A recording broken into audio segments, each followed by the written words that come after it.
Friend of court की हैसियत से एक वकील सलमान सफ्दर साहब ने विज़िट किया इमरान खान और अडयाला जेल में उनके सेल को, और जो उन्होंने रिपोर्ट पेश की उसमें कुछ ऐसी चीज़ें हैं जो काबिल तशवीश हैं और जिसके ऊपर फौरी तौर पर सुप्रीम कोर्ट ने एक हुक्मनामा भी जारी किया। आई होप कि इसके ऊपर फॉलो अप बरकरार रहे और इसको नज़रअंदाज न किया जाए।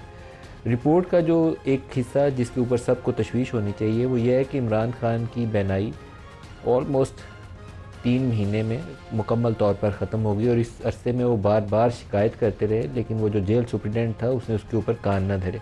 और जब मुकम्मल तौर पर उनका विजन राइट आई से ख़त्म हो गया तो फिर एक दिन पिम्स के डॉक्टर साहब को बुलाया गया और उनसे मुआयना कराया गया। उन्होंने कहा हॉस्पिटलाइज़ करने की ज़रूरत है, इस हॉस्पिटल ले जाए बगैर हम इसको ट्रीट नहीं कर सकेंगे। वो जो इंजेक्शन लगाना था वो लगाया गया। पिम्स में रात 12 बजे के करीब उनको ले जाया गया। उस इंजेक्शन के बाद की सूरत हाल ये है कि रिपोर्ट के अंदर बताया गया कि इमरान ने बताया कि अब मोर और लेस 15% के करीब तो उनका विजन वापस आया है, 85% अभी भी नहीं है।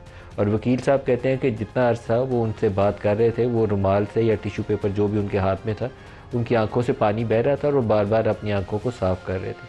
तो ये मोस्ट डिस्टर्बिंग फैक्ट है इस रिपोर्ट का। इसके अलावा के साथ उनकी कैद तन्हाई में रखा गया तवील अरसा, उनकी अपनी अहलिया से या फैमिली के मेम्बर से और अपने वकला से भी, उनके बहुत सारे केसेस रजिस्टर हैं तो उनका अपने वकला से भी मुलाकात की इजाज़त नहीं दी गई।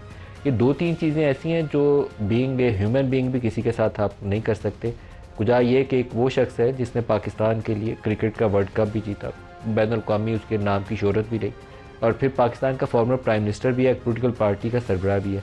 इन तमाम चीज़ों को, हक़ाइक़ को सामने रखने के बावजूद अगर ये सलूक उसके साथ हो सकता है तो फिर पाकिस्तान में किसी के साथ भी हो सकता है। ये सुप्रीम कोर्ट के सामने मामला आया तो सुप्रीम कोर्ट ने फौरी तौर पर इसके ऊपर हुक्म देते हुए 16 फरवरी तक उनका मुआयना करवाने की, उनके अपने डॉक्टर जो शौकत खानम से बेसिकली डॉक्टर फैसल सुल्तान है और दूसरे डॉक्टर आसिम यूसुफ हैं, वो उनका मुआयना करेंगे और फिर किसी भी स्पेशलिस्ट डॉक्टर से जो अगर वो ओपिनियन देंगे उसकी रोशनी में फॉलो अप एक्शन होंगे।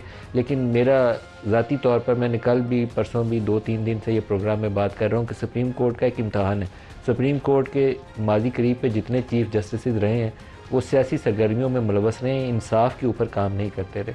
तो सुप्रीम कोर्ट को एक रोल अदा करना है और या अफरीदी साहब के ऊपर बोझ है कि वो उस रोल को अदा करें ज़िम्मेदारी के साथ, कि इंसानी हकूक़ के मामले के ऊपर और एक पब्लिक इंटरेस्ट लिटिगेशन के ऊपर, इन 2 चीज़ों के ऊपर अगर कोर्ट खड़ी नहीं होती तो फिर पाकिस्तानियों के साथ कोई और बंदा खड़ा नहीं हो सकता।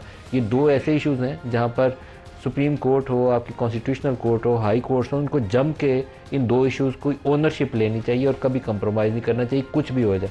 और ये इमरान खान का मामला भी अभी उसी सिलसिले की एक कड़ी है।